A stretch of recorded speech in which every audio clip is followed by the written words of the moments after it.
Olá, bem-vindo a essa sessão virtual. Estamos felizes por você poder se juntar a nós hoje. Antes de começarmos, vamos passar por alguns pontos para deixar a sua experiência ainda melhor. Primeiramente, você pode redimensionar as janelas do webinar para atender às suas preferências de exibição. Você pode maximizar, minimizar ou também arrastar as janelas ao seu tamanho de visualização preferido. Na parte de baixo da tela, bem no meio, você pode clicar nos botões para tirar o máximo proveito desta experiência virtual. Além disso, os especialistas da Microsoft estão a postos para responder as suas perguntas em tempo real. Fique à vontade em fazê-las usando a janela de perguntas e resposta, e responderemos todas assim que pudermos. E, finalmente, fornecemos também alguns recursos adicionais para complementar seu aprendizado. Vocês podem acessá-los clicando nos links desta sessão. E agora, eu passo a palavra aos nossos palestrantes. Olá, bem-vindo à segunda sessão sobre o treinamento de fundamentos do Azure. Hoje teremos dois outros módulos. No módulo 3 falaremos sobre segurança, privacidade e conformidade em nuvem. E por fim, no módulo 4 discutiremos opções de suporte para os serviços do Azure, assim como precificação, como precificar os nossos projetos na plataforma. Bom, pessoal, vamos começar então o nosso módulo 3. A gente fala nesse módulo 3 sobre segurança, privacidade, compliance e trust, e verdade, né? Tá? São 4 grandes assuntos, na verdade distribuídos em alguns objetivos, que é o que a gente está vendo agora. Olha lá. Nós vamos ver alguns serviços de segurança de rede, tá? Que nos ajudam a ter um ambiente mais seguro. Né? Nós vamos falar sobre serviço de identidade, né? Aqui ele vai falar um pouquinho sobre Azure AD. Vamos falar sobre ferramentas de segurança, ferramentas que nos ajudam a ter um ambiente mais seguro, tá? Especificamente sobre o Security Center. Vamos falar sobre governança, tá? Que ferramentas eu tenho para me ajudar a governar a plataforma, né? Vamos falar sobre políticas, vamos falar sobre tags, tá? Junto disso a gente fala sobre monitor, né? Ferramentas para monitorar meu ambiente. E por fim, alguns portais que a gente tem acesso, tá? Para olhar, entender questões sobre privacidade, como a Microsoft trata a privacidade, compliance, com os padrões, com as normas, né? Os standards que a gente tem, né? Proteção de dados. Tá? A gente vai ver tudo isso aí ao longo do módulo 3. Bom, a primeira lição fala sobre segurança, né? Sobre a conectividade em rede e segurança nesse contexto. Tá? Né? Na verdade, assim, segurança é uma questão, envolve vários níveis. Né? A gente pode ter desde a segurança do dado, né? Aqui embaixo, lá, conseguir chegar no dado, né? Mas começa lá na segurança do próprio prédio, né? A segurança física. Quem é que pode entrar no meu data center? Né? Não pode ser qualquer um, né? Não pode ser qualquer um que entre lá para tentar plugar e conseguir algum tipo de informação, né? Imagina. Tá? E entre esses dois extremos, eu tenho diversos outros layers, outros níveis de proteção, né? Que eu posso aplicar ou não, tá? Ao meu ambiente, né? O nosso foco aqui vai ser em alguns deles, né? Mas é claro que a gente pode ter todos esses níveis. Né? Quanto mais níveis, em tese, mais proteção eu tenho sobre o meu ponto final lá, que é o quê? Que é o meu dado. Né? Eu não quero que ninguém tenha acesso, no final das contas, à minha informação. Tá? Né? Então a ideia é ter essas camadas todas aqui, de certa maneira, isoladas e com isso agregar mais segurança ao meu ambiente como um todo. Tá? Bom, um outro ponto interessante, segurança é sempre uma questão que é compartilhada entre quem? Entre vocês, clientes, e entre nós, provedores de tecnologia, nós, provedores de nuvem aqui no caso. Tá? Né? Repara aqui que a primeira coluna fala em on-premise. Né? On-premise é 100% vocês, né? Então não tem discussão, é 100% cliente. Vocês são donos do ambiente, vocês operam, vocês também operam a segurança sob qualquer aspecto. Já em IaaS, PaaS ou SaaS, que são aqueles tipos de serviço de nuvem, né, a responsabilidade da segurança vai ser sempre dividida. Olha lá, entre nós, Microsoft e vocês. É claro que quanto mais vocês avançam para usar serviços de mais valor agregado, vamos colocar assim, né, que seria PaaS e SaaS, mais eu tomo conta do ambiente, né, porque eu que sustento o SQL, eu que sustento o Power BI de pé, toda a plataforma, todo o programa, a aplicação Power BI, então eu tenho mais responsabilidade sobre a segurança. Né? Eu tenho mais fases sobre as quais eu devo ter gestão. Né? Isso tira a segurança, a responsabilidade de vocês em relação à segurança por completo? Não. Até porque mesmo no SaaS, repara, Office 365, Power BI, vocês têm segurança, vocês têm gestão sobre a segurança. Né? Quem define, quem acessa lá, por exemplo, as pastas, né? A gente chama de áreas de trabalho, os workspaces do Power BI são vocês, né? Não, é o admin do Power BI do lado de vocês, clientes, né? Então, sempre vai ter, e aqui eu não estou nem discutindo importância, né? Até porque qualquer situação de segurança, qualquer tópico, qualquer contexto, qualquer camada de segurança é importante, né? Quanto mais a gente conseguir proteger, melhor, né?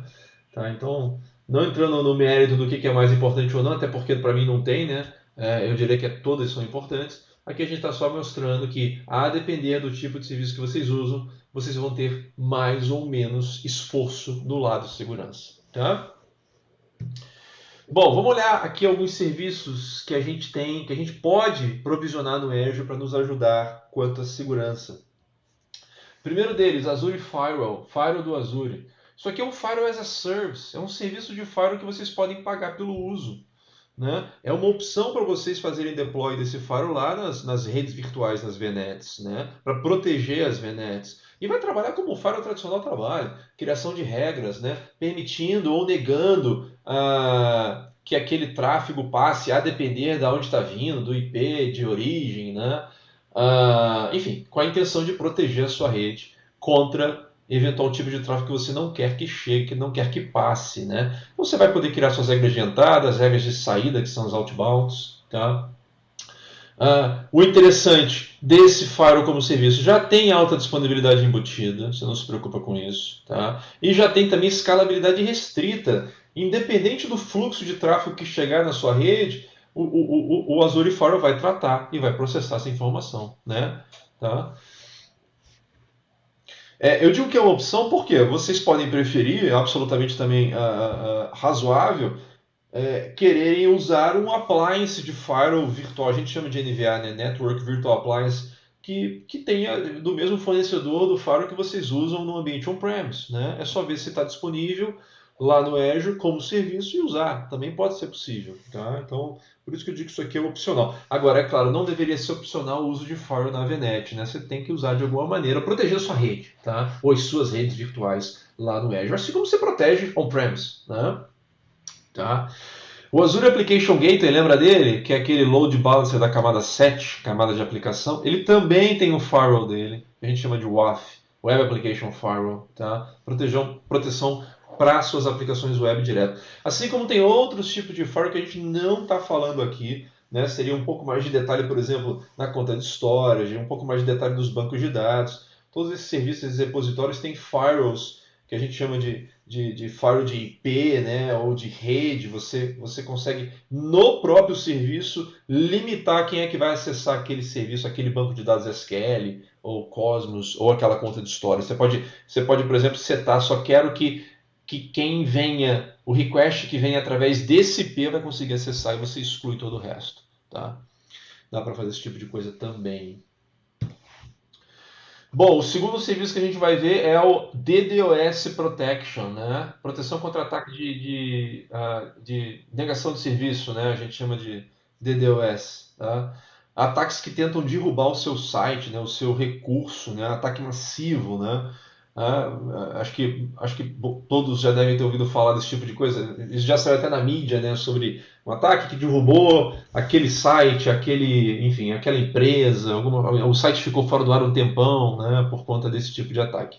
Na verdade, já existe proteção contra DDoS nas VNets aplicado, tá? Nas VNets que você cria por definição, tá? Né? A gente chama isso de proteção básica, tá? Mas existe uma proteção mais avançada, que aí naturalmente tem um custo associado, em que ela faz uso de algumas coisas e o que eu chamaria a atenção faz uso de inteligência artificial. Para quê? A partir do momento que ela monitora o seu tráfego e aprende sobre aquele tráfego que comumente chega na sua rede, a partir daí ela passa a, quem sabe, barrar, né, a proteger você, a sua rede ou as suas redes contra tráfegos que são completamente anômalos, né? Diferentes daquilo que você estava habituado. Tá? Essa é a ideia do proteção contra ataque de negação de serviço, ou DDoS Protection. Tá? Também a gente aplica isso direto na VNet. Né? Do ponto de vista de Azure, é lá na VNet, tem uma opçãozinha DDoS Plan de plano, a gente cria o plano e associa a VNet. Tá? Bom, e o terceiro aqui, NSG, Grupo de Segurança de Rede. Tá? Isso aqui um conjunto de regras, tanto de entrada quanto de saída, que eu posso criar, habilitando ou não a comunicação entre os meus componentes do Azure. Né? A depender do endereço de origem, da onde está vindo, para onde vai, a porta de origem, a porta de destino, o protocolo que está se falando. Tá? Eu crio essas regrinhas. Daqui a pouco eu vou abrir o do portal para mostrar essas regras já que foram criadas automaticamente e como a gente criaria novas, tá bom? E por último aqui desses serviços de segurança, o Application Security Group, ou ASG, né? É quando a gente agrupa os nossos servidores que tenham, por exemplo, requerimentos de filtros comuns, né?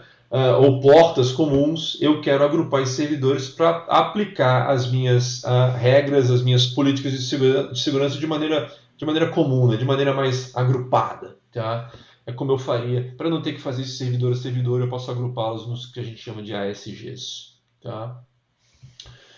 Bom, vimos 4 serviços. Né? Na verdade, assim, vocês podem reparar que esses 4 serviços eles se aplicam em uma daquelas camadas de segurança que a gente está vendo, naquele approach por camada. Tá? E claro, eu posso combinar tudo isso junto. Tá? Eu posso combinar NSG, posso combinar isso com firewall, posso combinar com proteção de DDoS.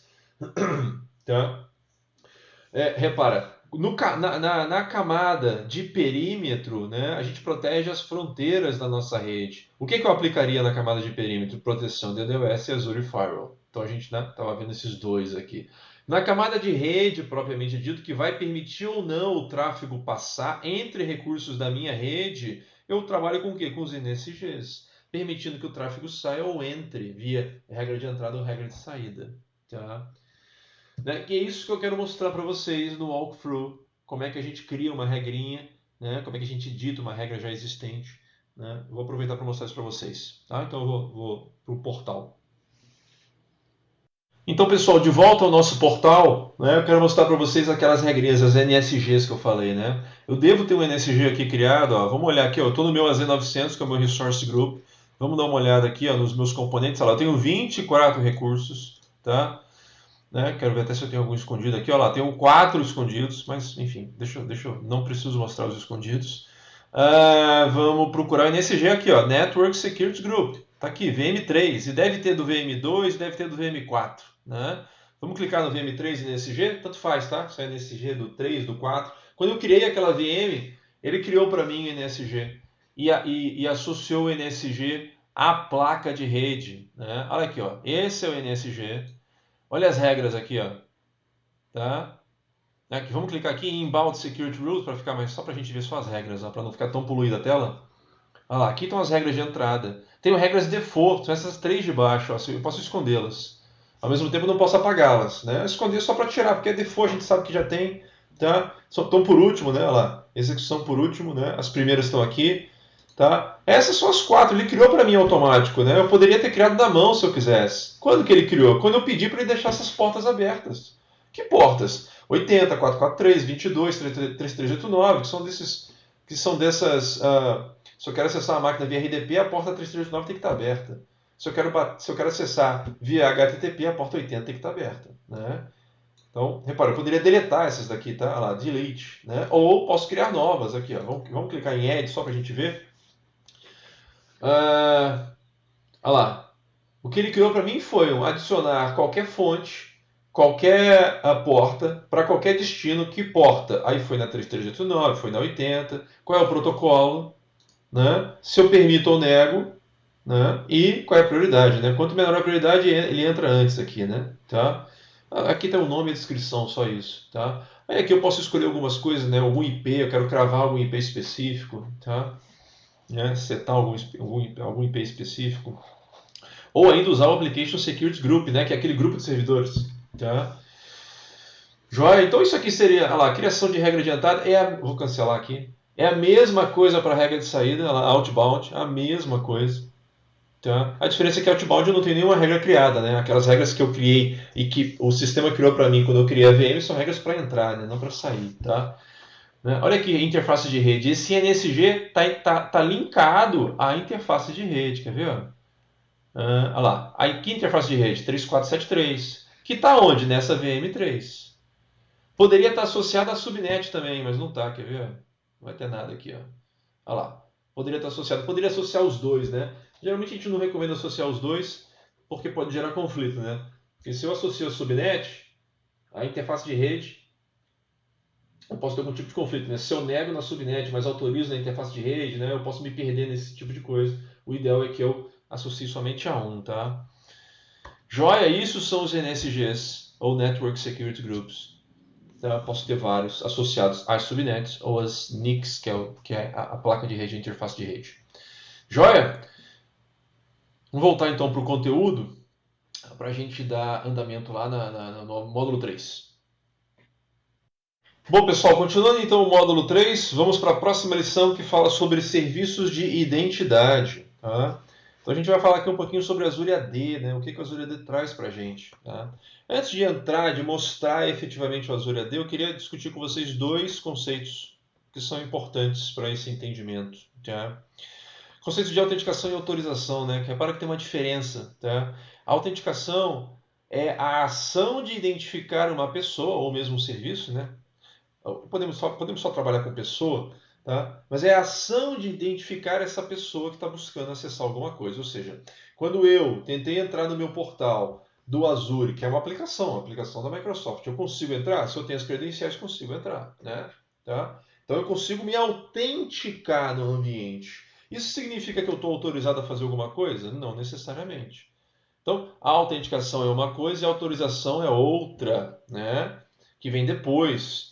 O que ela faz, a autorização? Determina se eu, que já fui autenticado, se eu tenho algum tipo de nível de acesso, por exemplo, para criar uma máquina virtual, criar um banco de dados, ou o que quer que seja. Né? A autorização é isso, eu estou autorizado a fazer alguma coisa. Né? Diferente de eu ter já me autenticado. Para me autenticar, basta em tese a credencial. Né? Tá joia? As duas coisas têm relacionamento direto com o Azure, com o AD, né? Com o Active Directory. Tá? E a gente tem um serviço do Active Directory que é PaaS, que é gerenciado. Qual é o nome desse serviço? Azure AD. Né? Serviço que? De gestão de acesso, gestão de identidade. Que é responsável por fazer várias coisas. Aqui está só um subset, tá bom? Né? O que o Azure AD é responsável? Pela autenticação. Olha lá. Permite que muitos empregados loguem nos seus ambientes, acessem os seus recursos. Tá? Também conseguimos configurar single sign-on. Eu posso escolher, eu posso habilitar single sign-on para determinado tipo de plataforma. Tudo isso via Azure AD. Eu posso fazer gestão de aplicativo, a gestão de device, né? Habilitar, controlar devices que meus usuários, que meus funcionários estão usando, né? Controlar inclusive o estado deles, tá? Habilitar ou não isso, né? Consigo fazer registro de aplicativo aqui dentro do Azure AD e consigo também trabalhar com algumas outras coisas como B2B, B2C, negócio para negócio, né? E negócio para consumidor. Consigo, por exemplo, convidar pessoas de outros tenants, de outros Azure ADs para acessarem meu ambiente. Tá? Consigo usar as minhas credenciais para autenticar via em outras plataformas que não Microsoft, né? Em muitas plataformas de terceiros. Tá? Tudo isso o Azure AD faz, na verdade bem mais coisas que isso, mas no nosso contexto aqui a gente fica só na citação a esses pontos. Na verdade tem mais uma coisa que a gente faz também lá, que é o MFA, né, que vocês estão vendo aí na tela, que é o Multi-Factor Authentication, autenticação multifator. Ou seja, é a maneira que eu tenho de exigir, de pedir um outro nível de autenticação para quando um usuário está se logando em algum sistema meu, está tentando se autenticar em algum sistema meu. Né? Às vezes é um token, né? Alguma coisa que eu possua seria o token, né? Alguma coisa que eu saiba seria a minha senha, credencial. Alguma coisa que eu sou seria, por exemplo, uma impressão digital, um reconhecimento facial, alguma coisa nesse sentido. Tá? Então, assim, eu também configuro isso lá. Aí tem bastante detalhamento do que eu posso fazer em relação ao MFA. Eu posso configurar somente para situações, enfim, que atendam certas condições, como por exemplo, se a tentativa de login estiver vindo de uma outra localidade, que não aquela mais, enfim, que não aqui, por exemplo, do país da companhia, né? Então eu posso, está tentando logar de fora, então eu vou pedir um outro nível de autenticação para ele, uma segunda maneira, né? Ou para certos tipos de aplicações você pode preferir usar MFA. Ou para certos tipos de pessoas, né? Só se a pessoa tal tentar se logar, ela vai ter que usar MFA, ela vai ter que logar com mais de uma coisa, né? Se autenticar com mais de um modo, né? Tá? Então tem condições, eu defino essas condições a partir das quais eu vou usar MFA ou não. Tá? Pode ser para uma aplicação específica. Tá? Tudo isso eu faço isso no Azure AD. Bom, algumas ferramentas de segurança. Azure Security Center. Tá? Serviço que te protege vocês, os clientes Azure, contra ameaças, né? Em todo o seu Azure, inclusive em ambiente on-premise. Ele varre o seu ambiente, monitora o seu ambiente e te dá dicas de como melhorar a segurança em diversos aspectos. Tá? Baseado naquilo que você está usando, né? No que você escolheu usar, nas suas configurações. Tá? E inclusive em ambiente on-premise ele faz também. Tá? Então é bem interessante. Key Vault. Daqui a pouco eu mostro. Quando eu for mostrar o Key Vault, eu aproveito e mostro o Security Center rapidinho. Tá? Key Vault.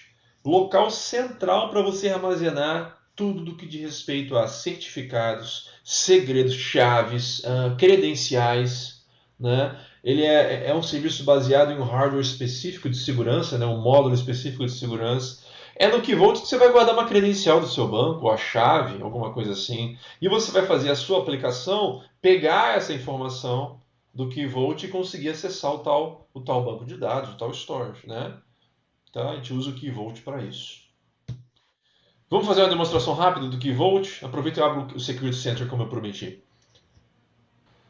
Bom, pessoal, então, antes de falar do Key Vault, como eu falei, deixa eu mostrar para vocês o Security Center. Olha lá. Se eu procurar aqui em cima por Security Center, eu entro na ferramenta, a qual vai me mostrar tudo sobre segurança que eu tenho no meu Azure. Tá? Mostra lá um score, né, que eu posso aumentar, tá?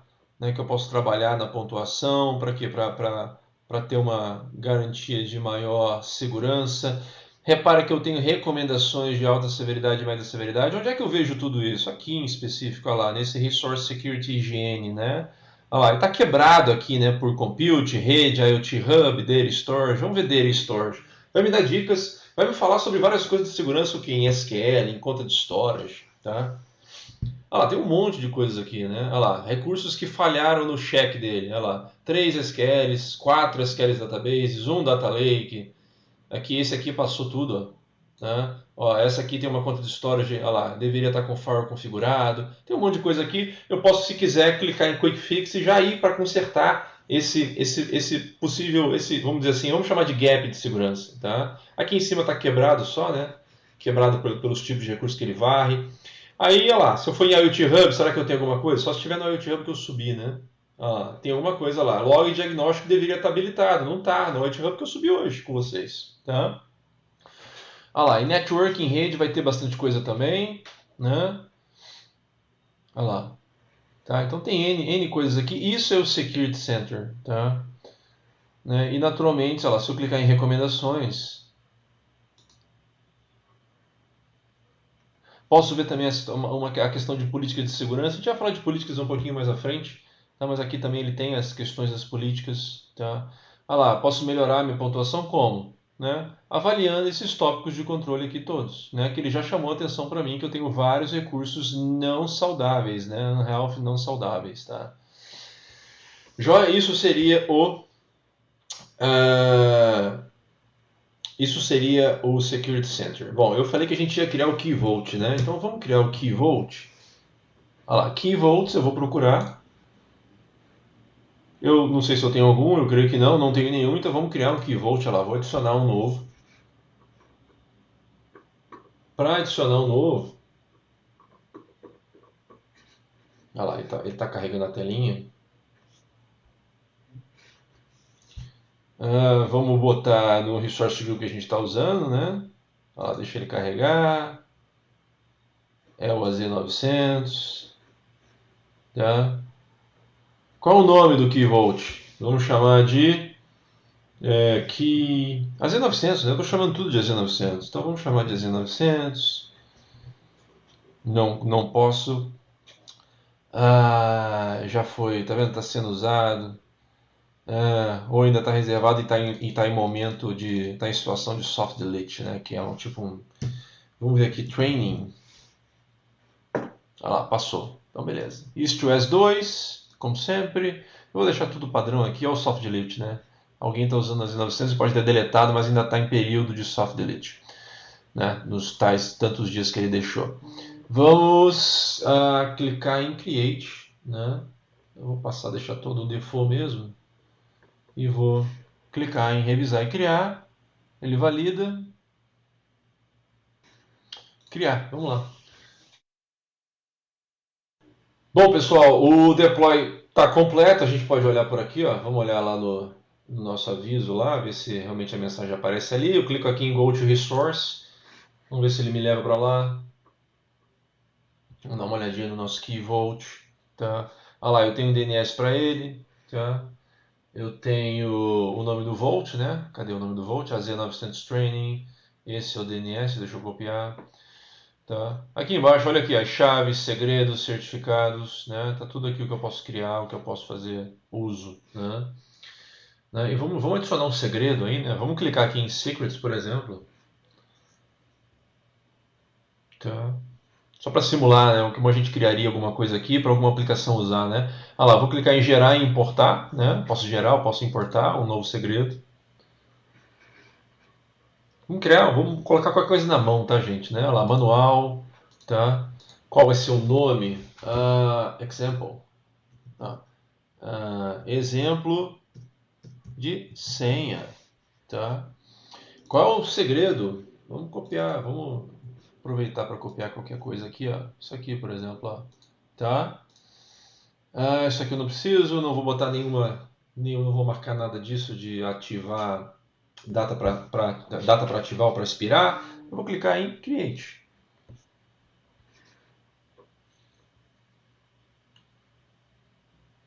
Vamos ver, ah lá, está enabled, né? Já está habilitado. Meu exemplo senha está aqui habilitado, tá?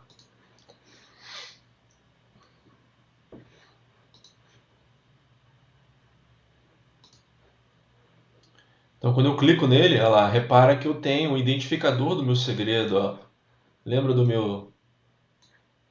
Aqui, o meu AZ900 training.volt.azure.net. Isso aqui é o endpoint, né? E está aqui. Esse é o identificador do meu secret que eu acabei de criar. Tá? Aqui, ó, se eu clicar aqui em Show Secret Value, olha lá, eu consigo ver inclusive o segredo, tá? Que está associado aqui, né? Que eu digitei lá, né? Eu digitei essa string qualquer lá, né? É claro, repara que no identificador segredo não tem nada a ver com isso, né? Tá? Beleza? Então acabamos de criar um Key Vault, né? Adicionamos manualmente um segredo, né? E a minha aplicação pode fazer uso desse segredo para se autenticar em algum repositório de dados, por exemplo. Joia? Então vamos voltar para o nosso deck, continuar o módulo 3. Bom, pessoal, de volta ao nosso conteúdo, vamos falar de dois outros serviços aqui que tem a ver com segurança. Um deles a gente chama de IP, Information Protection, proteção da informação. Isso está diretamente relacionado à proteção, na verdade, de documentos e e-mails, né? Imagina a gente poder trabalhar com documentos Word ou e-mails e aplicar uma tarja, por exemplo, sobre números que você considera sensível, né? Então, para isso a gente vai criar regras, definir regras e aplicar essas regras, tá? Isso é o IP. É importante lembrar, esse IP, entre parênteses, me faz lembrar uma coisa. É importante lembrar, pensando, né, para quem está se preparando para o exame, né, atentem para as siglas que a gente está comentando aqui. Não são muitas, né, mas é importante, porque às vezes na pergunta, né, no exame, vão te cobrar eventualmente. Não o que significa IP, tá? Mas eventualmente podem, ao invés de usarem o nome completo, usarem as siglas, né? Num enunciado qualquer, numa resposta qualquer. Tá joia? Beleza, então isso aí é o Information Protection, tá? E temos também o ATP, aí, outra sigla, que a gente, na verdade, a proteção contra ameaças avançadas, ou Advanced Threat Protection. É uma solução que também roda no Azure, né? Roda em cima da plataforma Azure. De certa maneira é um pouco separado, né? Eu posso trabalhar com ATP de maneira separada. Isso é o quê? Isso é um serviço que ajuda vocês a identificarem identidades comprometidas, por exemplo, dentro do ambiente de vocês, ou tentativas do que a gente chama de ações maliciosas, né? Seja até mesmo por time interno ou por conta de algum vazamento de credencial que tenha ocorrido no passado. Né? Então ele vai gerar um relatório para vocês e vocês, naturalmente, o time de segurança vai poder tomar ação. Né? Ele vai, por exemplo, monitorar o seu ambiente contra tentativas de login que a gente chama de estranhos, né? Um login de um local que nunca foi feito, né? Através, né? Vindo de uma localidade que nunca foi feito. Um login, por exemplo, o Fred acabou de logar agora no ambiente Azure, ele logou do Brasil e de repente em 2 horas ele está logando de Portugal. Tá? Faz muito sentido? Não, né?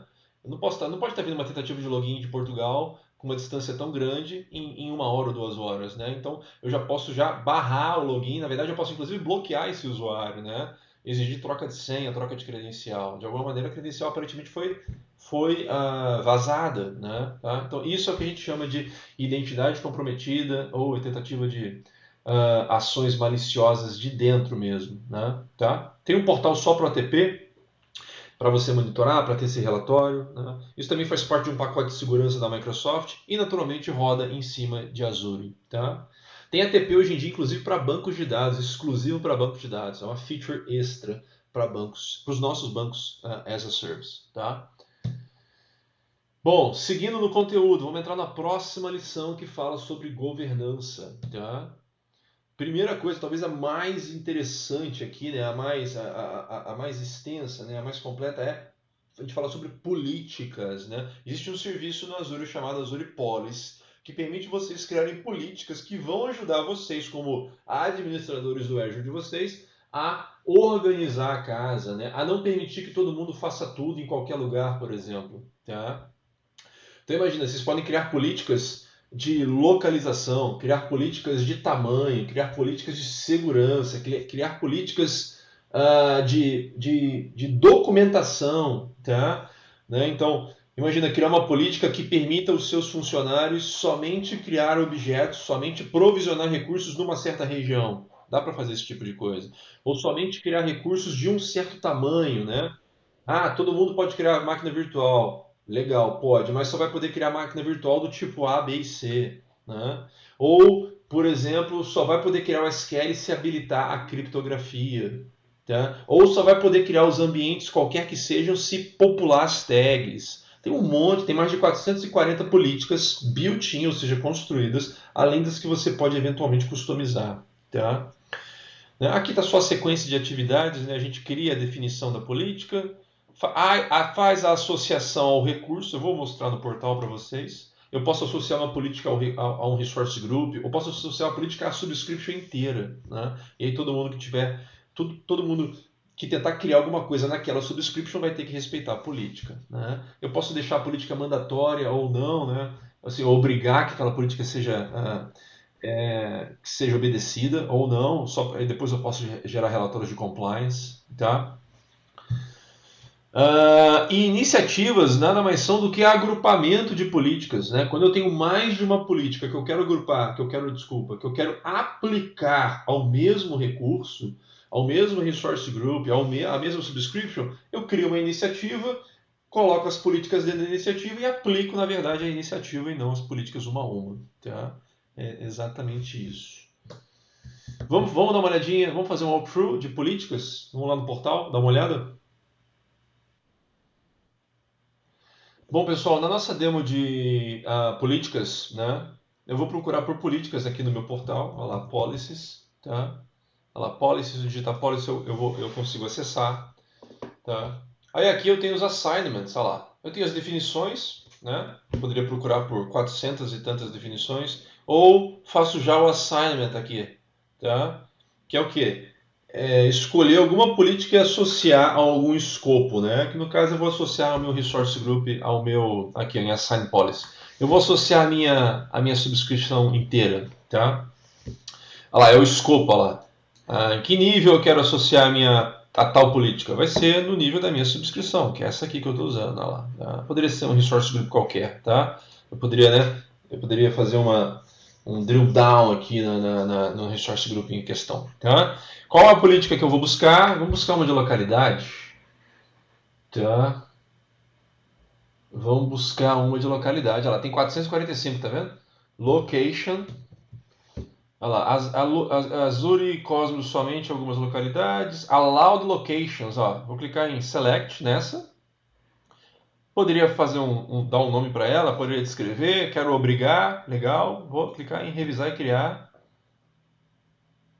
E Create. Ops, esqueci de uma coisa, claro. Qual localidade? Eu preciso escolher quais são as localidades permitidas. Vamos tentar East West. Aliás, vamos tentar East West 2, é que a gente tá permitindo, não é? Tá, olha lá, só essa daqui, revisar e criar. Create. Olha lá, já criou a política. Às vezes leva um tempo para sincronizar tudo. Um recurso aqui para testar essa política que eu acabei de aplicar, né? Que é a política para limitar a localidade. Né? Então vamos aqui, eu estou aqui no meu Resource Group EZ900, eu vou criar aqui, pode ser qualquer coisa. Né? Eu vou buscar uma conta de storage, por exemplo. Tá? E vou. Olha lá, não vou nem me preocupar em preencher as coisas com tanto detalhe. Né? Eu quero aqui, ó, testing. O nome da storage account pode ser qualquer coisa, na verdade, né? 1, 2, 3, quer ver? ABC 1, 2, 3, né? Tá disponível? Não, não tá. 4, 5, 6, será que tá? Tá disponível? Tá pensando. Enquanto ele pensa, a gente acha então outra. Testing 1, 2, 3. Isso aqui acho que vai rolar, vamos ver. Enquanto isso, eu vou já escolher a região, tá? A região que eu permiti criar é East West, né? Então eu vou botar qualquer outra coisa lá, UK South, por exemplo. Passou, né? Vou revisar e criar. O resto não preciso nem me preocupar. Quero revisar e quero ver ele me dar erro, né? Porque eu obriguei que essa política seja seguida, né? Eu fiz lá o enforcement, né? Que é, olha lá, validation failed. Por que isso? Olha lá, vou clicar para ver os detalhes. Olha lá, was disallowed, o resource 123, que é esse que eu estou tentando criar, foi não habilitado, não permitido por política. Que política? Allowed locations, é aquela política que a gente criou. Então, tá bacana, tá funcionando. Porque eu tentei criar esse recurso nessa subscrição que eu setei como escopo da política. Se fosse em outra subscrição que eventualmente eu tivesse acesso, eu conseguiria passar. Beleza? Joia. Então vimos aí política na prática sendo aplicada, sendo associada e funcionando. Vamos voltar lá para o nosso conteúdo. Bom, pessoal, voltando ao nosso conteúdo, a gente agora vai falar sobre RBAC, né, ou controle de acesso baseado em role, que tem tudo a ver com gestão de acesso aos meus objetos do Azure. Né? Eu posso definir quem acessa que tipo de objeto, baseado em assignment, baseado em associação de roles, de papéis. Tá? Nós vamos dar uma olhadinha nisso no portal na prática, que eu acho que fica mais fácil de todo mundo entender. Tá bom? Então deixa eu trocar para o portal e a gente pratica um pouquinho lá. Bom, pessoal, vamos fazer então a nossa demonstração sobre RBAC, controle de acesso baseado em role. Repare, eu estou no meu resource group chamado AZ900. Né? Dentro dele, naturalmente, eu tenho tudo que eu criei ao longo do dia de hoje, aí, nesse módulo 2 em específico, né? No módulo 2 e um pouco no módulo 3 também. Bom, eu poderia habilitar o RBAC, né? Definir quem que eu quero que possa acessar o meu recurso aqui, né? Recurso, mas eu quero fazer isso no pai dele, no Resource Pi, no Parent Level, que é o AZ900. Então vamos clicar aqui em Access Control. Reparem outra sigla aqui que a gente precisa saber o que é. Ela, IAM é Identity Access Management, ou Gerenciamento de Acesso e Identidade. É lá que eu vou fazer o meu Role Assignment. Tá aqui, ó, adicionar Role Assignment, tá? Olha lá, se eu clicar aqui em Add, olha lá, né? Em Add Role Assignment, né? Ou poderia ir por aqui, ou poderia ir por aqui, tá, gente? Né? Qual é a role? Tem várias roles aqui, eu poderia criar roles customizadas, ela repara, tem um monte de role, tá? Um monte. Isso aqui eu estou no Resource Group, né? Então eu vou colocar como contribuidor. Contribuidor é o tipo da role que o recurso em questão que eu vou associar, que eu vou assignar, tem praticamente controle total, só não pode definir permissionamento, tá? E eu vou procurar alguém, poderia ser alguém, tá até aqui na minha lista, lá várias pessoas aqui, né? Lógico que eu não conheço ninguém. Ou posso procurar um colega de trabalho, por exemplo, tá? Vou procurar o André, por exemplo, tá? Olha lá, o André, ele está aqui? Tá, olha lá, André, clico em Save, ele está lá associando, né, adicionando o assignment do papel, assignment da role. Será que está aqui? Vamos dar uma olhada, olha lá, o role assignment, vamos ver se o André apareceu aqui. Apareceu lá como contribuidor. O André agora, ele é contribuidor nesse recurso. Quem é o recurso? O Resource Group inteiro. Então vamos dar uma olhadinha em algum recurso qualquer de nós?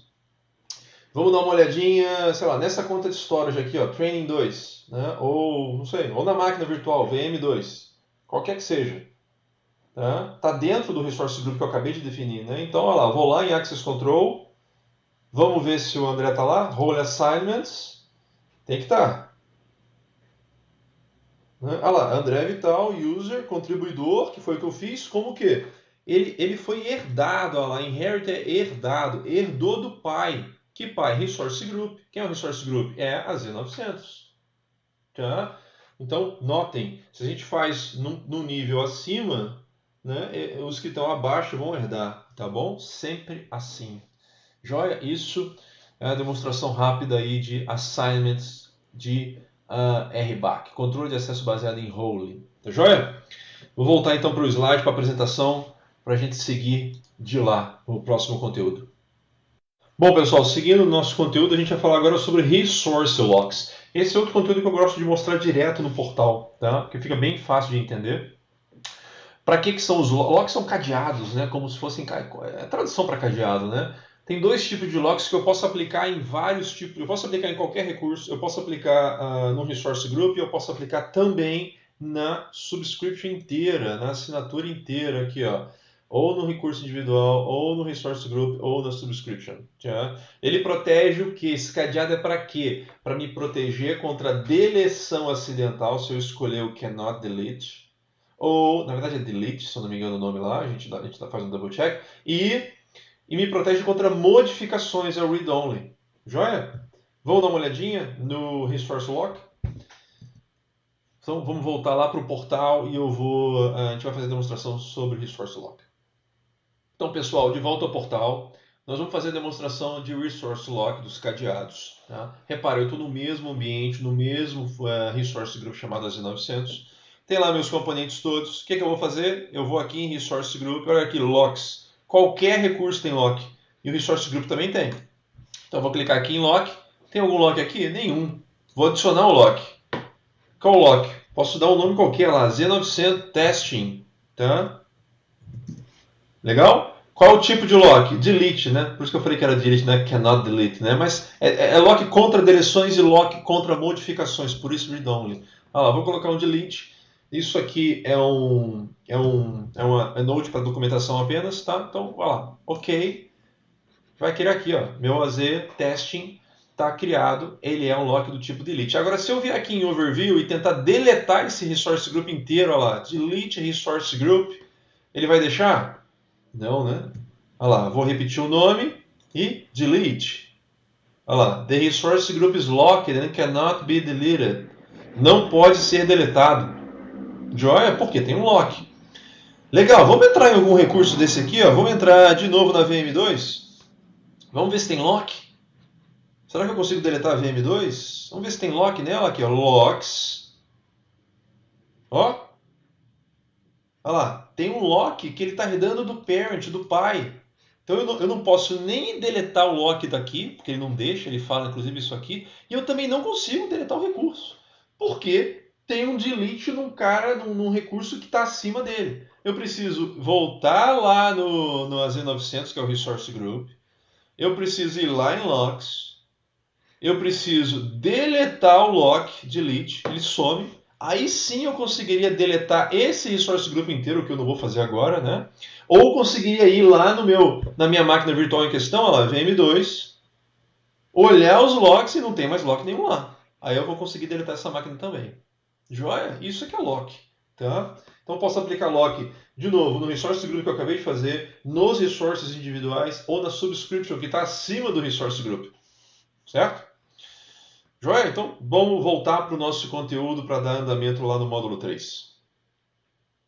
Bom, pessoal, voltando ao nosso conteúdo, vamos falar um pouquinho sobre governança de assinaturas, subscriptions. Tá? Existem 3 aspectos que a gente precisa considerar quando a gente estiver criando e gerenciando, né, as subscrições ou assinaturas. Na verdade, vocês, como clientes, vocês podem ter diversas subscrições, né? Então, por isso que é importante atentar para isso daqui. Tá? Report de billing. Tá? Vocês conseguem ver quanto custou cada subscrição, né? Quanto está custando cada subscrição. Então, tem muita gente que organiza, né, que usa subscrição em conjunto com o Resource Group para organizar a casa.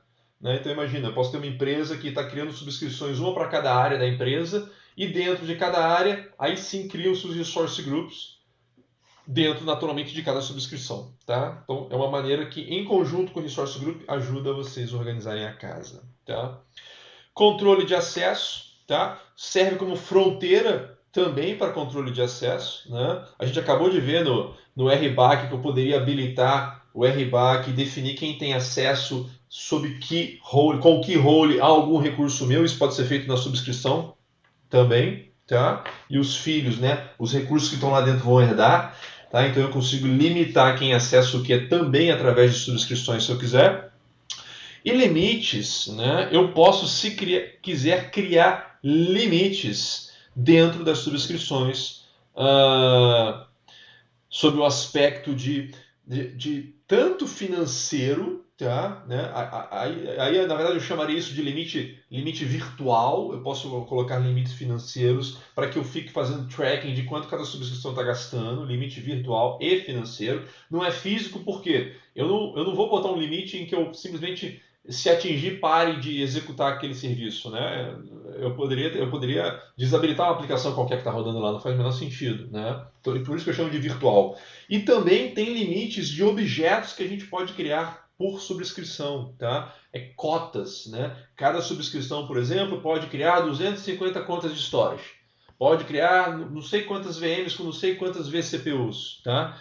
É claro que esses limites, aí a gente chama de soft limits, tá? Onde existem flexibilidade para você conseguir pedir mais. Quero criar mais de 250 contas de storage numa subscrição. É possível? Sim, é possível. É só pedir, abrir um chamado e pedir. Tá? Alguns são softs, alguns são hards. Hards não tem flexibilidade. Hards não tem como você pedir mais, pedir um aumento do limite. Tá bom?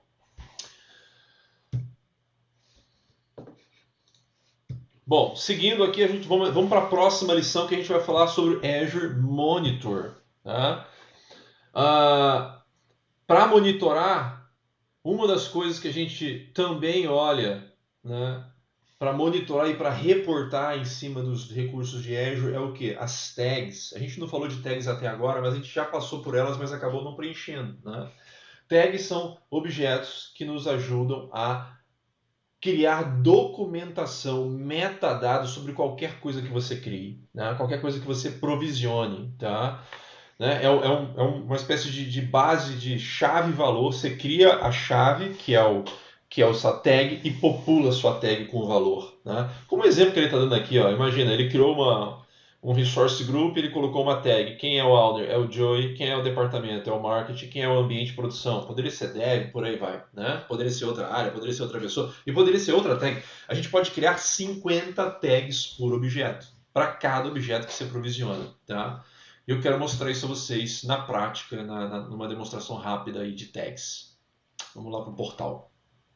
Bom, pessoal, de volta ao portal, vamos então dar uma olhadinha nas tags, né? Olha as tags aqui bem na minha frente. Tags para quem? Para o Resource Group. Poderia ser tag para qualquer um aqui, qualquer recurso. Sempre vocês vão ver essas tags lá. Se eu clicar em tags para Resource Group, eu posso criar até 50 combinações aqui, ó. Owner.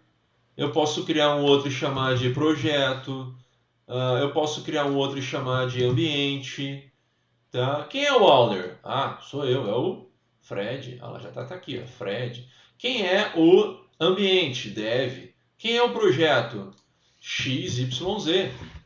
Legal? Se eu clicar em Save. Se eu taguear, lá, tagueou. Se eu for aqui em Overview, ó, eu consigo ver as tags aqui, ó. As tags aqui, ó. Owner, Fred, projeto XYZ, ambiente, dev. Se eu taguear corretamente todos os meus recursos, isso é outro componente do ponto de vista de governança que me ajuda a monitorar meu ambiente, que me ajuda, por exemplo, a ver custo. Eu quero ver o custo de todo mundo que está tagueado como Fred, como Owner Fred, ou Owner qualquer outra pessoa. Todo mundo que está tagueado como projeto XYZ, projeto ABC, projeto 123, né? Ou por ambiente. Então a gente usa isso em conjunto com o Resource Group, em conjunto com a subscrição para controlar o seu ambiente como um todo, né? E como eu disse, só para vocês verem, lá, vou clicar em qualquer coisa aqui. Olha o KeyVault, a Z900 Training. Tem tag aqui? Tem, olha as tags lá. Ele herda? Não. Aqui são tags específicas, né? Eu poderia botar outro projeto, outro owner, eu poderia botar outra tag. Eu não preciso respeitar as tags do objeto pai, tá? Tag é uma coisa mandatória? A priori não, mas você pode colocar tag na política, ou criar uma política que vai obrigar aquela pessoa que está provisionando o recurso a usar uma tag, a popular a tag. Legal? Tá? Então isso era o que eu queria mostrar sobre tags. Isso aqui é bem direto, né? Bem rápido. Joia? Vamos voltar para o nosso conteúdo. Bom, pessoal, seguindo o nosso conteúdo, vamos falar um pouquinho sobre Azure Monitor, ferramenta que coleta e analisa telemetria de qualquer coisa que vocês usem no Azure, né? E eventualmente pode ser até coisas que estão on-premise, desde que a gente desde que a gente instale um agente, né? Tá? Então, eu monitoro aqui indicadores de performance de ambientes, por exemplo, máquinas virtuais, eu consigo ver um monte de indicadores de performance, como está o consumo de CPU, consumo de memória RAM, escrita em disco, leitura em disco, throughput, absolutamente tudo. Estou falando de VM, pode ser de outros serviços que você usa em Azure, SQLs, enfim, contas de storage. Tá? Isso a gente vê aqui no Metrics. Além disso, tem uma área chamada log de atividade. Qualquer tentativa de criação de qualquer coisa no Azure vai ser logada. Tanto criação quanto deleção, alteração, esses eventos são todos logados e você busca essas informações aqui no que eu chamo de log, no que a gente chama de log de atividades. Tá? Tudo isso você faz via Azure Monitor. Tá? Azure Monitor faz algumas outras coisas que daqui a pouco eu falo e comento sobre alertas.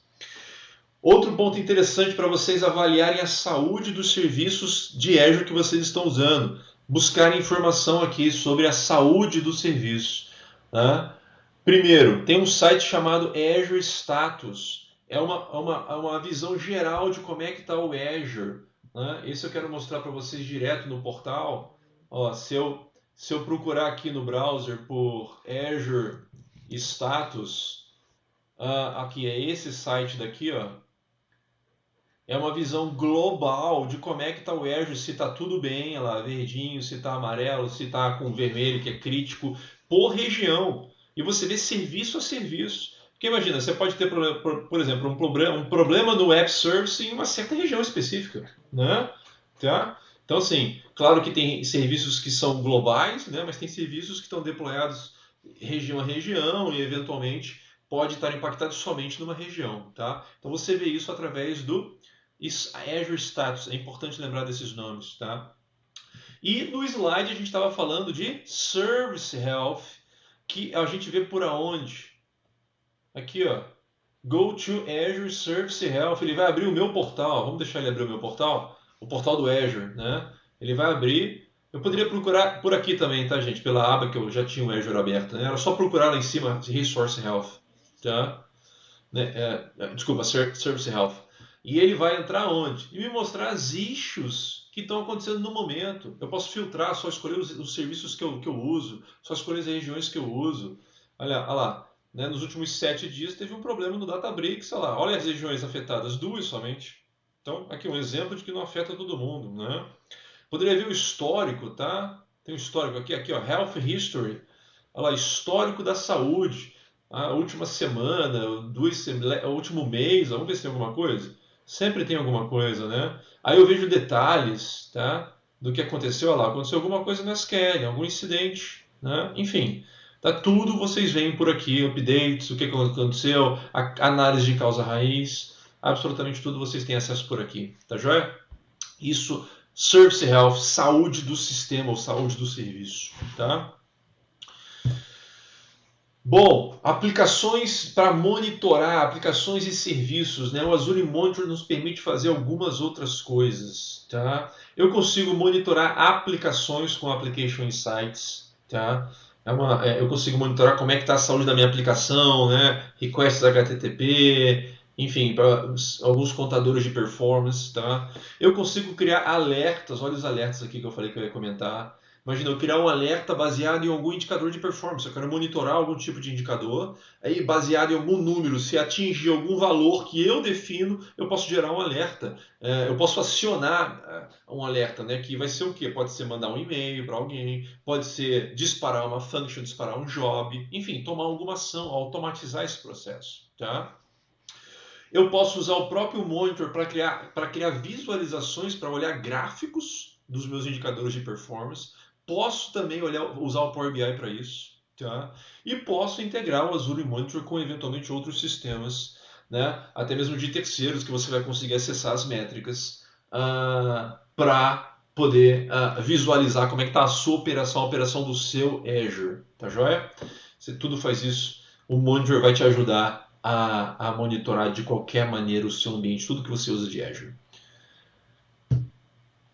Bom, vamos para a lição 7, né? Se não me engano é a última lição. A gente vai focar em alguns portais em específico sobre alguns assuntos. Tá? Então vamos lá. Primeiro dele, Compliance Terms. Né? A gente tem mais de 90, a gente suporta mais de 90 padrões de indústria, normas, normativas, padrões ou standards. Pode ser de indústrias, pode ser de governo americano, globais, governo europeu, tem um monte deles. Tá? A lista completa está no site de compliance, que todo mundo consegue achar com facilidade. Aliás, deixa eu mostrar para vocês rapidinho. Tá? Eu vou direto aqui mesmo, né? Olha lá, se eu procurar por Azure Compliance, aqui ó, Compliance, se eu não me engano é esse daqui, aliás porque já está até mostrando aqui, ó, e eu consigo ver o que? Os mais de 90 padrões, para quem tiver curiosidade. Consegue inclusive entrar em cada um deles, olhar detalhes, ver, por exemplo, relatórios de auditoria, né? Porque tudo isso passa por auditoria, tá? Olha lá, tá abrindo aqui, ó, olha lá. Aqui se você procurar detalhes, enfim, olha lá, PCI para mercado, enfim, financeiro, tem um monte de ISO, aqui globais, olha as quebras globais, governo americano, algumas por país, né? Tá? Olha lá o GDPR, bastante conhecido, né? Europeu, de General Data Protection, né? E específico por indústria, tá? Quem tiver curiosidade, pode dar uma pesquisada aqui para conhecer um pouquinho mais do que do que a gente tem garantia de compliance. Tá, joia? Bom, privacidade, statement de privacidade. Existe um site onde você busca informação de como a Microsoft trata um dado pessoal que ela pode capturar, né? Desde, claro, que você tenha autorizado. Inclusive, você pode ir lá modificar essas configurações de autorização de acesso a dado pessoal. Mas, enfim, o que ela faz com o dado que ela captura, para que ela usa, enfim, qualquer informação sobre esse aspecto, eu também quero entrar para mostrar para vocês. Privacy Statement, eu vou procurar aqui, ó, já vai aparecer rapidinho para mim, olha lá, Privacy, privacidade, né? É isso aqui, ó. Dado pessoal que a gente coleta, a gente, Microsoft, como a gente usa esse dado, né? Razões que a gente compartilha, como você controla esse dado, acessa e controla, né, para modificar o que você eventualmente definiu e autorizou, tá? Tudo isso está no que a gente chama de Privacy Statement, joia? Trust Center, outro portal central da verdade, né? Tudo sobre segurança, privacidade, compliance, políticas, enfim, features de segurança dos serviços, tudo se encontra através desse repositório, um repositório central com informações detalhadas sobre absolutamente tudo no que tange a esses 4 tópicos, tá? 4 ou 5 tópicos, enfim, políticas de segurança, features de segurança, privacidade. Vai ter lá, você vai ter como achar, inclusive, de novo, aquela página dos 90 padrões de compliance. Vai achar também o statement, a declaração de privacidade. Absolutamente tudo você acha por aqui também. Tá joia? Na central da verdade. E quase finalizando esse módulo 3, pessoal, vamos dar uma olhada ainda em mais alguns outros assuntos, né? Assuntos finais, Source Trust Portal ou STP, portal da verdade do serviço, né? É um portal onde vocês vão achar informações sobre os relatórios. Eu comentei sobre o relatório de auditoria, é aqui que você busca ele, relatório de auditoria sobre os serviços de nuvem Microsoft. Você pode inclusive baixar esses relatórios, tá? Guia como usar os serviços de cloud para você estar sempre de acordo com questões regulatórias, tá? Publicações sobre confiança, como a Microsoft protege seu dado, absolutamente aqui. É uma outra fonte de informação também relacionada à confiança que vocês devem sempre fazer uso, tá joia? servicetrust.microsoft. Eu vou até entrar só mais por curiosidade para vocês.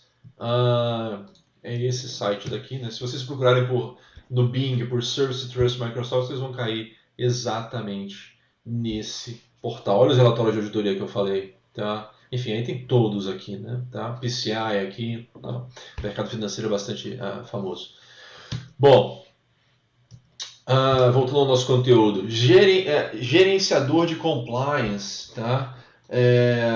Isso aqui é uma ferramenta, né? É um dashboard, né? Que te dá um sumário sobre proteção de dados, sobre status de compliance e também recomendações de como melhorar a sua proteção do seu dado e o status de compliance que você deveria ter, tá?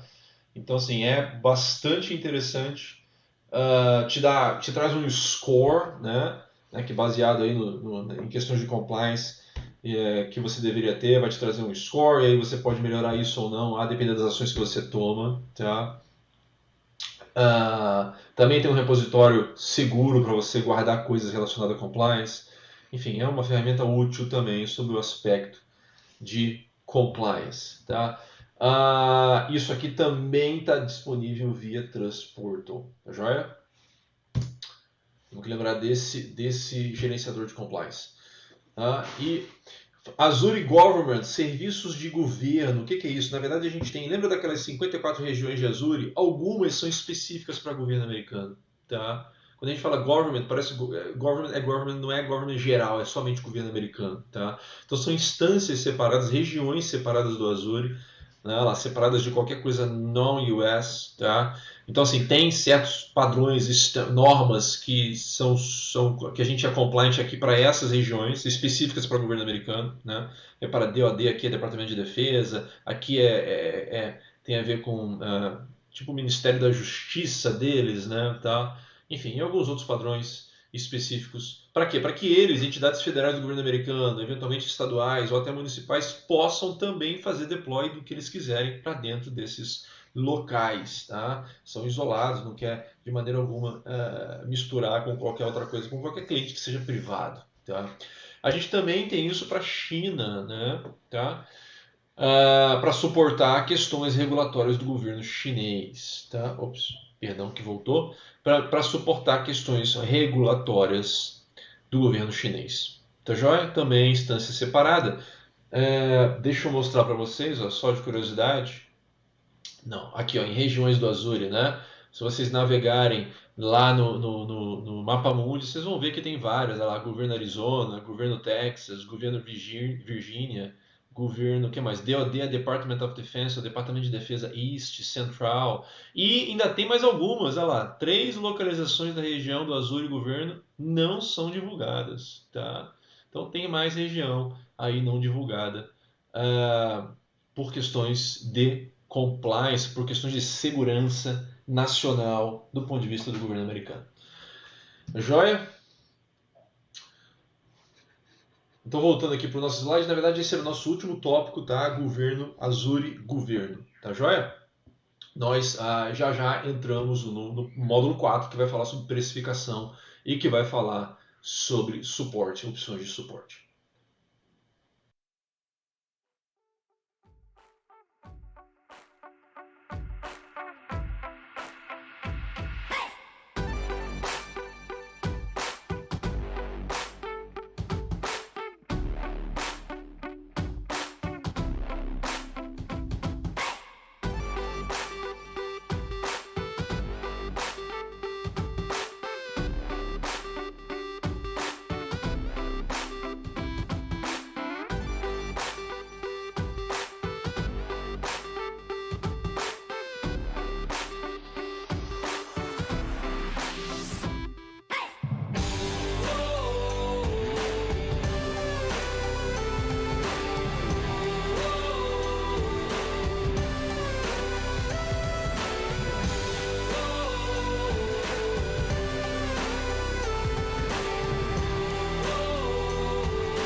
Bom, pessoal, vamos então ao módulo 4, o último módulo do nosso treinamento de fundamentos do Azure, onde o foco aqui é precificação e suporte, mas a gente tem algumas outras coisas nos objetivos, vamos dar uma olhada.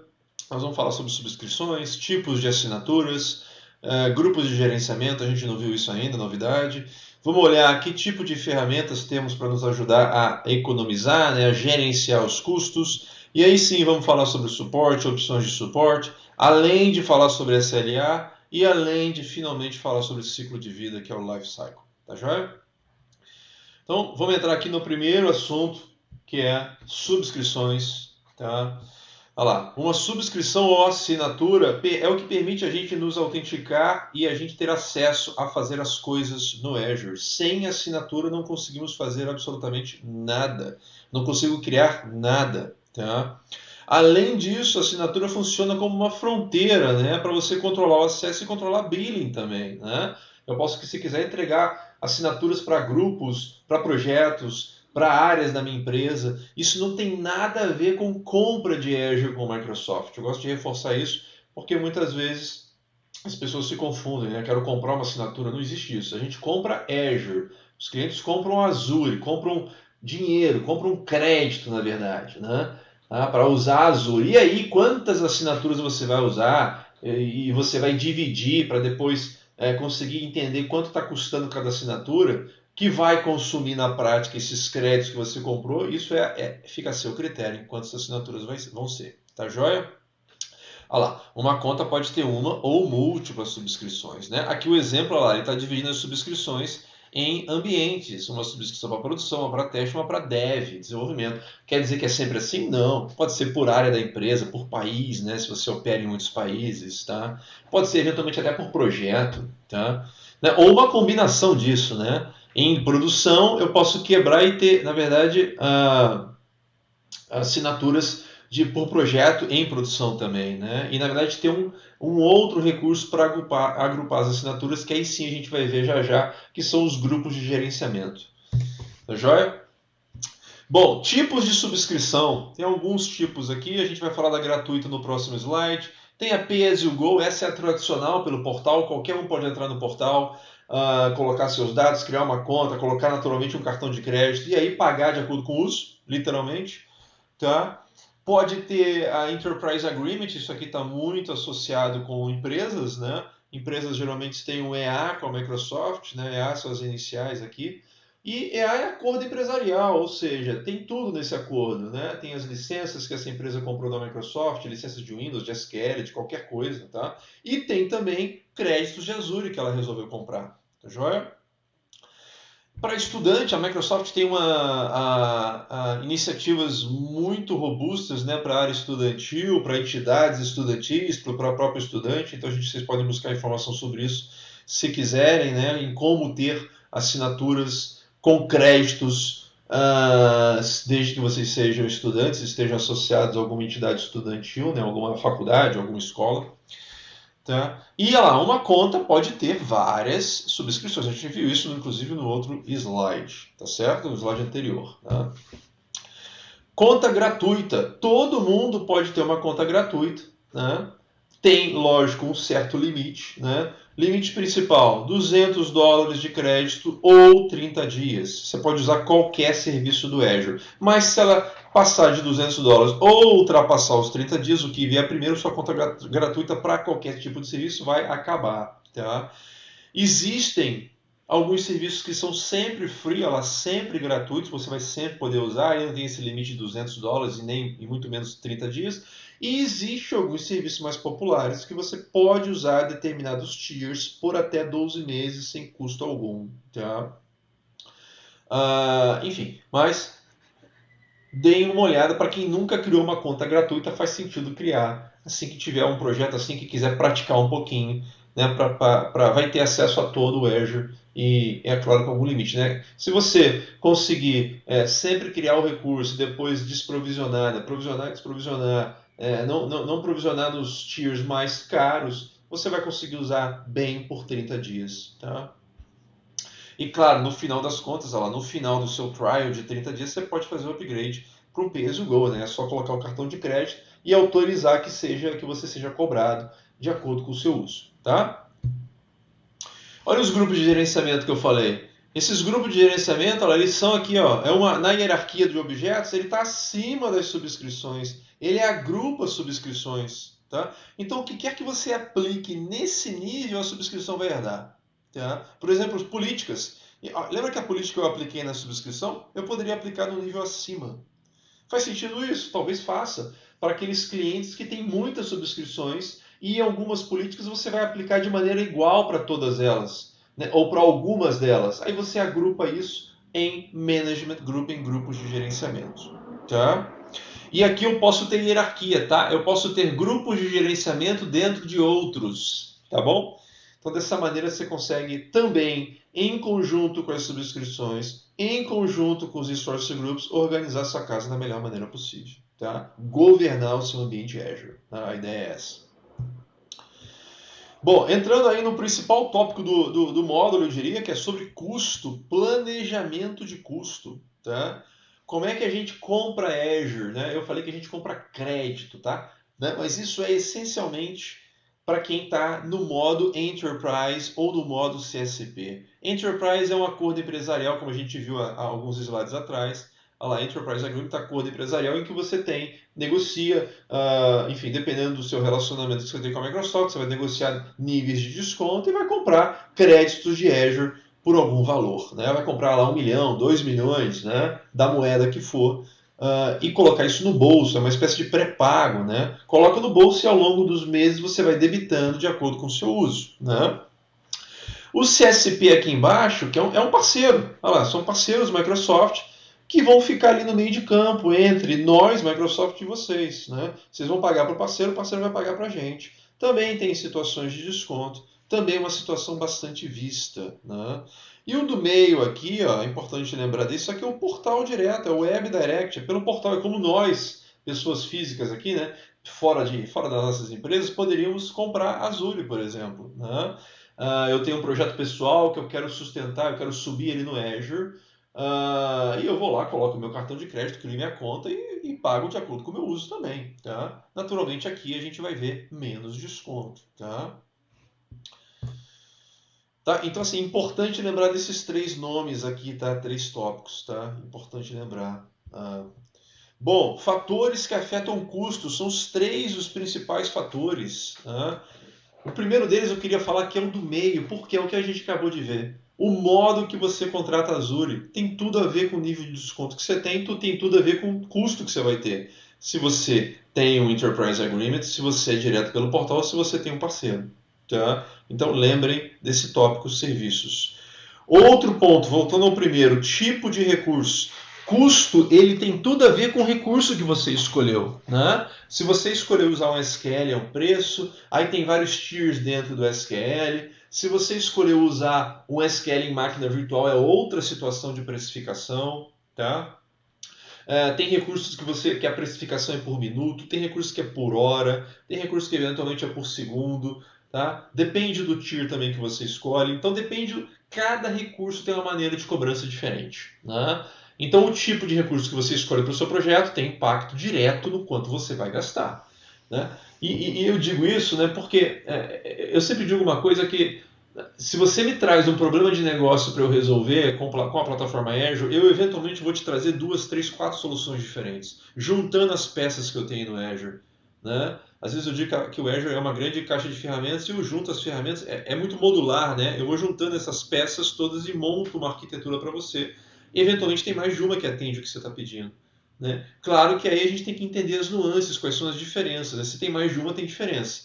Né? Se todas atendem, vamos ver qual que é melhor atende, qual tem mais disponibilidade, né?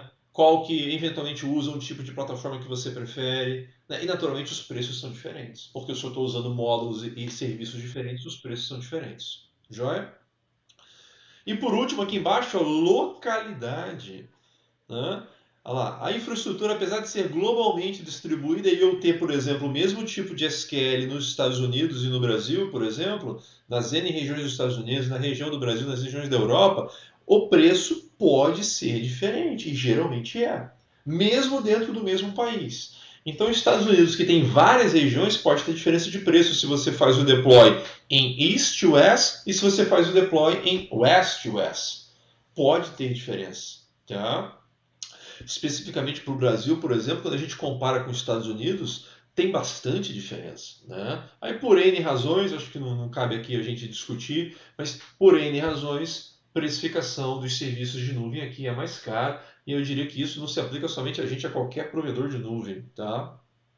Então, a minha sugestão é usem sempre no local mais barato, mas nem sempre isso é possível.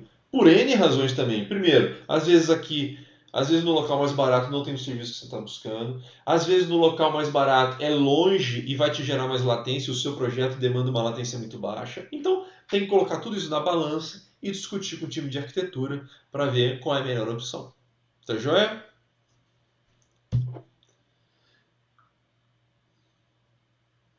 Bom, zonas para propósito de billing.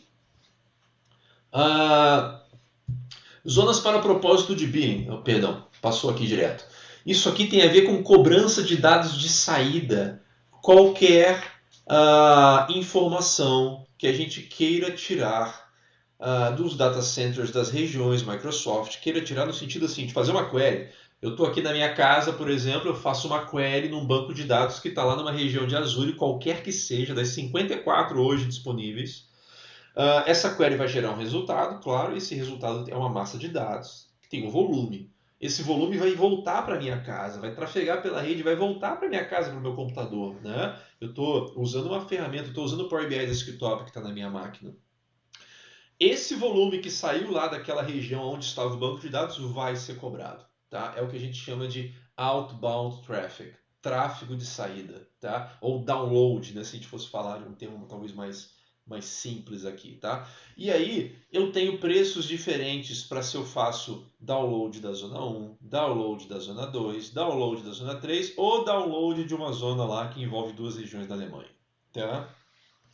E para vocês terem uma ideia de curiosidade, hoje o preço aqui custa 9 centavos, se eu não me engano. Aqui custa 9 centavos de dólar. 9 centavos aqui, 12 centavos aqui por gigabyte. E 18 centavos aqui da zona da Alemanha. Eu confesso que eu não lembro. Tá? Claro que ninguém precisa lembrar isso de cabeça, é mais curiosidade. É uma das coisas que eu lembro. Que você acaba vendo várias vezes e vai ficando na mente. Né? Salvo alguma mudança que tenha ocorrido aí recentemente. Tá? Então lembre, qualquer mudança, qualquer tráfego de saída vai gerar custo. Tráfego de entrada, não, zero custo, sem custo. Tá? Bom, calculadora de preço, Pricing Calculator, isso é uma aplicação web que todo mundo tem acesso. E uma vez que vocês tenham uma estimativa, melhor dizendo, uma vez que vocês tenham o projeto de vocês desenhado, sabendo com que serviço vocês vão usar, eu consigo usar essa calculadora para ter uma estimativa de quanto vocês vão gastar, por mês, por ano, né? Tá? Então é bem completo, tem todos os serviços que vocês quiserem usar, tá tudo disponível ali para você imputar as informações que você precisa, né? Ele vai te perguntar um monte de coisa, olha aqui na tela, qual é a região da máquina virtual, qual é o sistema operacional, qual é o tier, qual é a instância, qual é o tamanho da máquina, quantas máquinas, por quanto tempo elas vão ficar ligadas, para a gente ser preciso na estimativa, eu preciso ser preciso nos inputs, né? Tá? O que concordo, nem sempre a gente tem, né? Mas aí a gente vai ter uma estimativa mais ou menos. Né? Tá? Deixa eu mostrar para vocês a calculadora. É direto no portal. Tá? A calculadora está aqui. Ó. Se eu entrar aqui ó, em Azure, calculadora. Tá?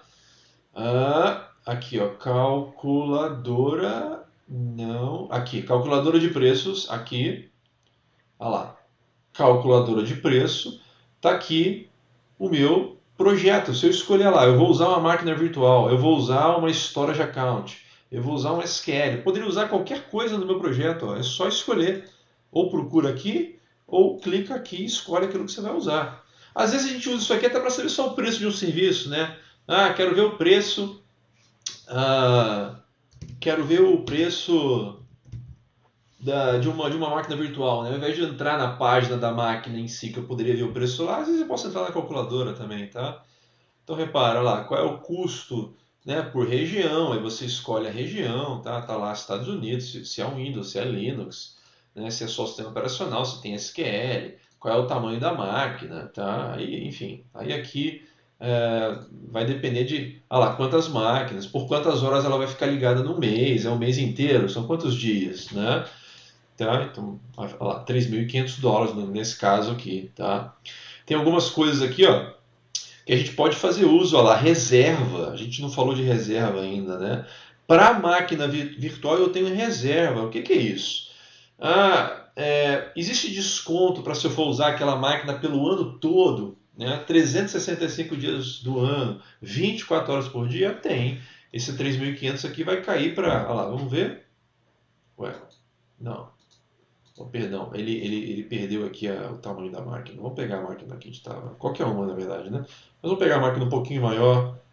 Olha lá, 48 vCPUs, olha lá, $3.900. Se eu escolher um ano, cai para 3.000. De 3.900 cai para 3.000. Se eu escolher 3 anos, cai para 2.500, arredondando aqui. Então isso significa o quê? Que se eu tiver certeza que eu vou usar aquela máquina por 1 ano ou 3 anos, eu posso fazer uso dessa opção de reserva. Mas é importante lembrar, você vai ser cobrado mesmo que você não use. Então tem que ter certeza que faz sentido, tem que fazer uma conta, né? Fazer uma comparação. Tá joia? Tem uma outra maneira de economizar aqui, ó, sistema operacional. Quando a máquina for Windows, se você já tiver a licença on-premise, se você está migrando esse workload para a nuvem, você pode migrar, usar essa licença que você já tinha comprado. É só clicar aqui em benefício híbrido, olha lá, os 2.500 aqui vão cair para 800. Olha a diferença. Porque você já tem a licença comprada. Licença está ligada ao quê? Está ligado ao número de núcleos. Olha essa máquina, tem 48 núcleos. Isso são na prática 24 licenças de Windows. Eu estou tirando o preço que eu estava te cobrando na máquina, estou tirando o componente da licença. Só estou te cobrando o componente hardware agora. Né? E claro, o meu serviço de gestão do ambiente e tal. O custo, o componente de licenciamento eu tirei. Isso tem tanto para Windows quanto para SQL, tá, gente? Esse benefício híbrido aqui. É claro que tem algumas condições que você precisa atender para poder usar esse benefício híbrido. Aí minha sugestão é procurem sempre o time Microsoft ou parceiro que suporta vocês, mas é um benefício significativo, tá? Se vocês forem migrar aquele workload para a nuvem, tá? E aí, enfim, a gente poderia passar aqui um tempão olhando todos os outros componentes. Aqui, storage. Reserva. Olha aqui, reserva. Tem storage também. Tem reserva para máquina virtual, tem reserva para storage, tem reserva para Kubernetes, AKS, tem reserva para Cosmos, tem reserva para SQL, tem reserva para Synapse. Eu devo estar esquecendo de algum. Tem para muita coisa. Tá? E isso eventualmente vai evoluindo. Tá? Então, chequem se não tem reserva para aquele serviço que vocês estão usando, se não vale a pena vocês usarem. Tá? Então, bacana. Vamos voltar ao nosso conteúdo e seguir. Existe uma outra calculadora chamada TCO, ou TCO, Total Cost of Ownership, que isso significa custo total de propriedade. É uma calculadora que ajuda vocês a estimarem economia quando você vai migrar o seu data center para a nuvem Azure. Né? Então ele vai te perguntar naturalmente outras coisas que têm a ver com o seu data center inteiro e vai fazer uma estimativa de quanto custaria aquilo no Azure e vai te gerar um relatório com isso. Tá? É bastante interessante. É só procurar na web também por Azure TCO calculadora que vocês vão achar. Tá joia? Olha, vamos dar uma olhadinha nela? Só para essa aqui é mais essa aqui a gente passa mais rápido. Ó. Azure TCO calculadora. Olha lá, calculadora do TCO, custo total de ownership. Aqui, ó. Ela tem uma outra interface, também é web, mas é uma interface um pouquinho diferente. Tá? Olha lá, você precisa definir quantos bancos de dados, quanto você usa de armazenamento, quais são os seus servidores, tá? De rede, qual é o seu link de banda que você tem, e assim vai seguindo. Tá? Né? Você parte de algumas premissas também, tá? E aí ele vai gerar um relatório para você. Joia? Isso é a TCO, calculadora TCO. Bom, tópicos importantes para lembrar para a economia de custo, para a economia de dinheiro, né? Economia, né? Usar melhor, de maneira otimizada o Azure, tá? Vamos lá. Performar, cost analysis, fazer uma análise usando que as calculadoras disponíveis. Sempre tem que fazer um. Quero ter uma ideia de quanto vai custar aquele projeto no Azure, só usando as calculadoras, tá? Monitorar, usar o Advisor. Lembra que eu mostrei o Advisor no módulo 2, o último tópico? O Advisor te dá dicas de como economizar, te dá dicas e te mostra, olha, você está usando, no meu caso lá, era um endereço IP que estava sozinho, solto. Né? A economia não era tanta, mas era economia. Ele pode chegar e falar para você, você está usando uma máquina virtual, ela está ligada e você nem está usando, não tem consumo de CPU. Você tem certeza que você quer? Por que você não desliga ela? Tá?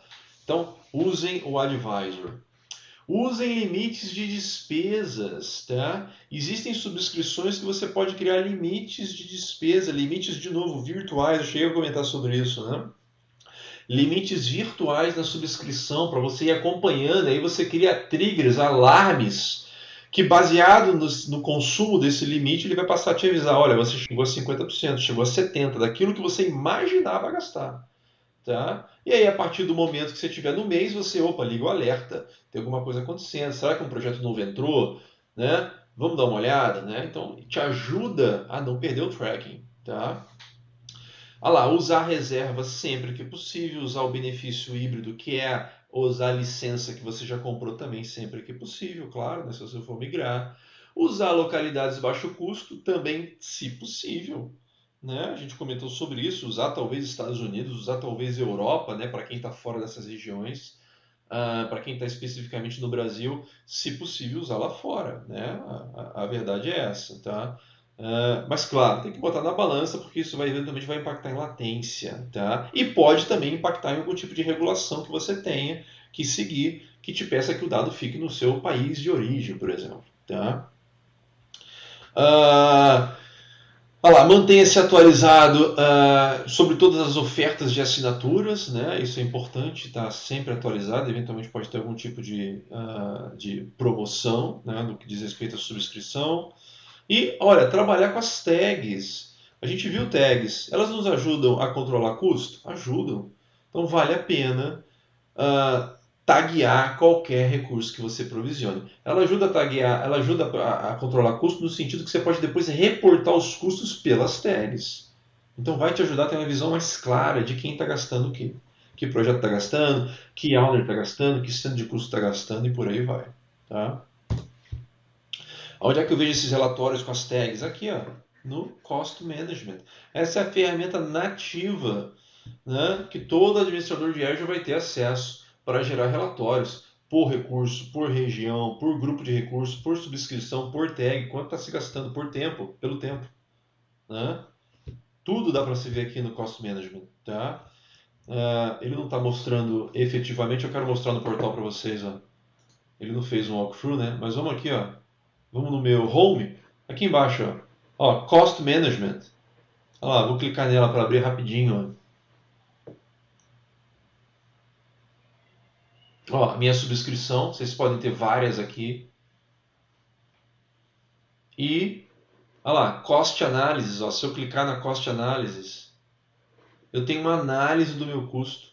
Quanto está custando por recurso, por resource group, por região, por tag, se eu quiser.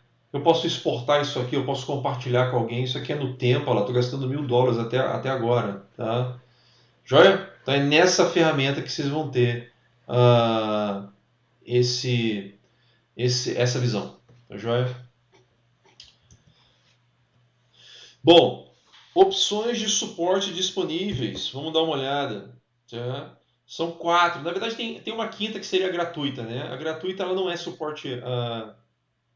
Ela é um suporte que não é técnico, né? Tá? É um suporte de billing. Tá? Aliás, são 5, na verdade, são 5. Aqui tem 4, mas tem uma quinta que não está aparecendo aqui. Né? Aqui é gratuita, lá, básica, ela está disponível para todas as contas de Azure, mas não tem a suporte técnico. Tá? Aí temos outras 4, aqui só está mostrando 3. Tá? A quarta depois vocês podem dar uma consultada na página web, a gente chama de Premier. Tá? Se eu for aqui, isso aqui está na ordem, tá, gente? Olha lá, Developer Standard, Professional Direct e Premier. Na ordem que eu digo da mais simples para a mais completa, naturalmente da mais barata para a mais cara, se eu seguir aqui a ordem. Tá? Algumas têm lá suporte via e-mail, essa daqui já tem via telefone, essa aqui também, essa é 24/7, essa também, essa aqui developer não é 24/7. Tá? Lá, essa aqui é para não produtivo, ambiente produtivo. A Premier tem horas de consultoria, Microsoft, tá? Horas de time de arquitetura, por exemplo, pode ajudar vocês a subir algum ambiente. Enquanto que essas outras aqui não tem, tá? Então essas são as diferenças nos planos de suporte. Canais alternativos que todo mundo tem acesso, né? Só procurar lá no MSDN, Stack Overflow, Server Fault, o feedback do Azure, né? Todo mundo pode entrar e dar a sua opinião sobre o que está acontecendo, sobre algum serviço que ela gostaria de ter, algum serviço que você viu no concorrente e quer que tenha no Azure porque vai te ajudar. Né? O pessoal interage com vocês aqui, inclusive às vezes divulga o roadmap, diz, olha, estamos já em desenvolvimento dessa feature, não estamos. Tá? Então, assim que esse feedback é bem legal. E Twitter, né? Para quem usa Twitter faz todo sentido lá adicionar as contas que são oficiais da Microsoft. Uma delas é de suporte, tem algumas outras, enfim, inclusive de time de produto, né? O pessoal usa muito Twitter para divulgar muita coisa, tá? Vale a pena adicionar para quem usa, tá? Para quem é usuário de Twitter. Legal, Knowledge Center, centro de conhecimento, né? Isso aqui, claro, é um repositório central onde vocês podem buscar informação sobre um monte de coisa, né? É um banco de dados lá gigante. Tá? Aqui contém lá perguntas e respostas, então é uma outra fonte de informação bastante interessante, tá, joia? Tem muita gente aqui que colabora com isso aqui, então faz sentido ter no favoritos aí de todo mundo, tá bom? Seguindo aqui, finalizando o nosso quarto módulo, a gente tem SLAs. Vamos dar uma olhadinha o que são acordos de nível de serviço. Olha lá, o que esses SLAs documentam? Termos que definem padrões de desempenho para cada serviço. Lembra que no módulo 1 eu entrei na página de SLA? Todo mundo pode consultar o SLA de cada serviço. Tá? Ninguém precisa saber isso de cabeça. Eu não sei, eu sei alguns, né? Claro que você passa a trabalhar muito tempo com isso. Mas não é normal, a gente não precisa saber isso de cabeça, tá? Em absoluto, tá? Só precisamos entender o que tem dentro de um SLA, tá? Que na prática é o quê? Para cada serviço, qual é o tempo de uptime, qual é a latência prevista, qual é o throughput, né? Cada serviço tem um determinado tipo de SLA e naturalmente a penalidade que tem dentro do SLA se a Microsoft não atingir aquele SLA. Joia? Bom, e aqui está mostrando exatamente o que a gente precisa saber sobre o SLA, né? Que tipo de target a gente está buscando para aquele serviço? Olha lá, uptime, como eu falei, conectividade, pode ser latência, pode ser throughput. Qual é o range? 3 noves, 4 noves, 5 noves, 12 noves, 16, cada serviço tem um SLA específico, tá? E qual é o percentual que eu tenho que te devolver de crédito se eu falhar em atingir mensalmente, né? A medição é mensal, aquele SLA. Tá? Aqui tem um exemplo, lembra que eu falei das 8,76 horas para 3 noves? Máquina virtual está aqui. O que é isso aqui? 4,38 horas, 99,95. É Availability Set. E esse, Availability Zone, né? 50 minutos. Isso, então, é o SLA. Bom, pessoal, e ainda em SLAs, nós temos uma coisa que a gente chama de SLA composto. Quando eu falei que dentro daquele site que todo mundo tem acesso, vocês podem acessar o SLA de cada serviço, imagina que a sua solução envolve mais de um serviço. Né? Se ela envolve mais de um serviço, o SLA da solução não é o SLA de cada serviço. Eu preciso fazer uma conta. Tá? E essa conta é o quê? Vamos pegar esse exemplo aqui. Ó. Se a minha solução envolve um banco de dados SQL e envolve uma app, olha os SLAs de cada um. Qual é o SLA da solução composta? É um vezes o outro, que vai ser sempre um número menor que o menor dos SLAs individuais. Tá? Então, vocês precisam ficar atento e saber fazer essa conta. É claro que, né, aqui em situações de exame, né, se isso for cobrado, não se preocupe que vocês vão ter acesso à calculadora para fazer essa conta, tá? Mas vocês têm que lembrar que, olha lá, o SLA composto é sempre mais baixo que os SLAs individuais, tá joia? E eventualmente, a partir dessa conta, quando você chegar à conclusão de que o SLA da sua solução está muito baixo, você pode tomar a decisão de, opa, vou retrabalhar, repensar minha arquitetura porque eu preciso de mais disponibilidade, mais SLA. Joia? Por isso que o SLA composto é importante dar uma olhada, tá? Bom, application SLAs, SLAs para aplicação. Aqui estão só alguns tópicos que a gente precisa sempre ter atenção, tá? Olha lá, SLA geralmente é requerimento. Então, o cliente, vocês precisam saber qual o requerimento de SLA que vocês querem para aquela solução. Porque a partir disso eu posso te oferecer um ou outro serviço para atender melhor você, tá? Né? Então, o requerimento de SLA está diretamente relacionado ao requerimento da sua aplicação como um todo, do seu workload. Tá? A gente tem sempre que buscar desenhar a solução buscando mais resiliência, buscando mais disponibilidade. Né? Quanto mais disponibilidade, melhor. Eventualmente, quanto mais disponibilidade, eventualmente não. No geral, salvo exceção, quanto mais disponibilidade, mais complexa está a minha solução e com isso, consequentemente, mais cara pode estar a minha solução. Tá? Enfim, tem algumas métricas que a gente olha, né? MTBF, RPO às vezes, né? Que é o Recover Time Objective, é o tempo para se recuperar eventualmente de um problema. Tá? Isso tem muito a ver com o banco de dados também. Né? Temos algumas métricas específicas para banco, né? Aí no detalhe dos bancos que a gente tem, a gente fala sobre RPO. Tá? Então vale a pena pensar em estratégias de disaster recovery, em estratégias de resiliência, tá? Em estratégias para quê? Para que a gente não tenha downtime na nossa solução e que isso seja o mínimo possível, especialmente para soluções críticas, tá? Críticas para a sua empresa. Tá joia? Bom, e finalmente aqui o último tópico do treinamento, que é a ciclo de vida, tá? Toda feature que nasce no Azure ou todo novo serviço que nasce no Azure passa por um ciclo de vida. Qual é ele? Primeiro começa com o desenvolvimento, naturalmente, né? Você tem um time de engenharia dedicado a desenvolver aquele projeto. Uma vez que está desenvolvido e ele vai para teste, antes de liberar em produção efetivamente, a gente primeiro coloca numa fase chamada Private Preview, preview privado. É quando, sei lá, alguns clientes, tipo 5, 6 clientes, 10 clientes, são convidados, eventualmente alguns outros que querem participar também conseguem, têm acesso prévio à solução, à nova feature, ao novo serviço, e vão testar, né, vão avaliar, enfim, e passa um tempo nesse Private Preview. Tá?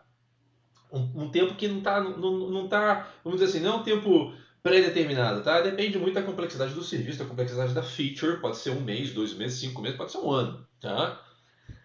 Depois do Private Preview, né, que aí tem todo o feedback, o processo de feedback, eventualmente a gente, a Microsoft, o time de engenharia faz algum conserto, algum fix que precisa ser feito, a gente coloca numa fase chamada Public Preview, essa segunda aqui, ó, tá? Que é o quê? A feature agora está liberada para todo mundo e não somente para aqueles clientes que foram convidados a ajudar na avaliação. Tá? Tá liberado para todo mundo, ainda em preview, ou seja, ainda num momento não produtivo sobre a ótica Microsoft. Né? Tanto é que, no geral, a gente recomenda que não, se você não use em produção, em alguma coisa em produção sua. Porque, de acordo com o feedback ou com algumas situações que podem ocorrer no momento de public preview, eu posso ter que alterar o meu serviço. E se eu altero o meu serviço, eventualmente eu posso impactar aquele projeto seu que você colocou em produção. Né? Mas isso é o public preview, libera para todo mundo, absolutamente todo mundo, tá? Sem restrição. Bom, tem como a gente acessar features que estão em preview, tá? Né? Olha lá, preview novas funcionalidades ou novas features para um determinado serviço ou um serviço inteiro novo, né? Então repara, tem lá algum tipo de, enfim, pode ser, por exemplo, um novo tier que está sendo desenvolvido, pode ser sei lá, uma questão de criptografia nova para um serviço de banco de dados, ou pode ser um serviço inteiro novo, né? Tá? Tudo isso é passível de ser desenvolvido, tudo isso passa por essas fases, tá? Existe um local que vocês podem acessar o preview do portal. É esse aí, ó, preview.portal.azure.com, tá? Né? Vocês conseguem ter uma ideia de como é que vai ficar o portal mais à frente um pouquinho, vocês conseguem dar feedback, tá? Então, assim, é bem legal de poder olhar para o portal que é a versão em preview que a gente chama. tá? E por fim, depois de passar pela fase de Private Preview, depois de passar pela fase de Public Preview, ela vai para a fase de produção, que a gente chama de GA. GA, tá? Então tudo foi testado, eu estou liberando em produção, né? Eu agora estou suportando meu SLA. No preview eu não estava oficialmente, eu não tenho obrigação de atingir meu SLA. No GA eu tenho, a gente chama isso aqui de GA, né? Tá? E você naturalmente tem aonde buscar esse tipo de informação. Buscar o quê? Que projetos, que features, que serviços estão em desenvolvimento, que serviços estão em preview. Né? A gente busca isso. A gente busca isso no portal específico que a gente chama de portal de atualizações. Tá? Portal de atualizações, que é o que eu quero mostrar para vocês agora, como a nossa última demo. Deixa eu abrir o meu portal, tá aqui, ó. Se eu procurar por Azure Updates, olha lá, atualizações do Azure aqui em português, direto, né? E aqui, ó, esse é o portal que eu posso até assinar, né? Tá? Como RSS. E posso procurar tudo que está em desenvolvimento, tudo que está em preview, a tradução para preview é visualização, ou tudo que está disponível. Né? Ou procurar por algum produto aqui que eu quero buscar alguma informação. Né? Olha lá, tem coisa... vai variar com o momento, né? Com o dia, com o mês, enfim, mas tem coisas aqui... enfim, todo dia tem novidades. Tá? Quero ver o que está em desenvolvimento. Marco aqui, filtrar. Vamos ver o último status? É de maio, né? Olha lá, tem coisas aqui. A última atualização foi em maio de 2020. Né? Olha lá, modelo de preços sem servidor, serverless, para Cosmos. Né? Isso é uma coisa que não existe e está em desenvolvimento. Se eu quiser detalhes, eu posso clicar e ver um detalhe que foi divulgado no blog. Tá? Enfim, e posso buscar coisas específicas. Deixa eu clicar em back de novo. Tá? Olha lá, coisas que estão em preview. Olha lá, filtrar resultados. E claro, eu poderia botar uma palavra-chave aqui, tá, gente? Não estou colocando, né? Estou filtrando só. Olha lá, Azure Monitor para containers. Passou a ser suportado no Azure Arc. Aliás, está em preview, na verdade, né? Não deixa de ser suportado também, mas está em preview, né? Enfim, tem N coisas aqui. Às vezes tem lançamentos aqui diários, tá? Então, assim, é legal ficar acompanhando isso aqui. E tem novidade praticamente todo o dia, tá?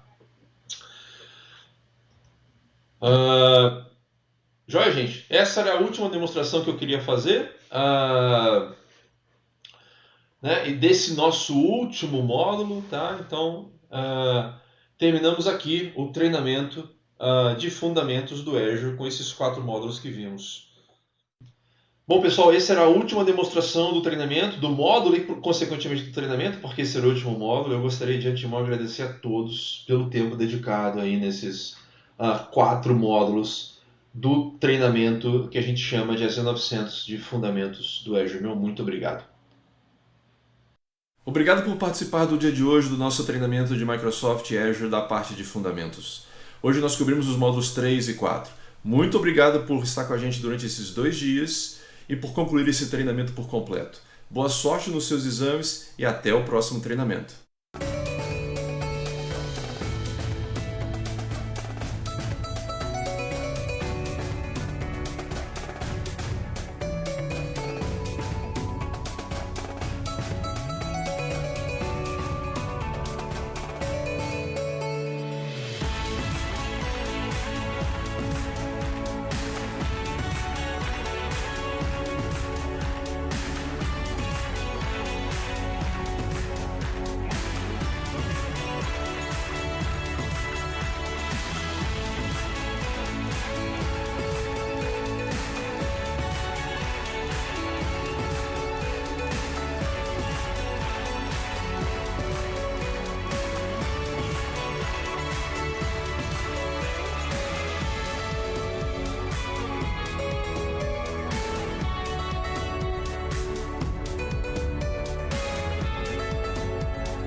Yeah.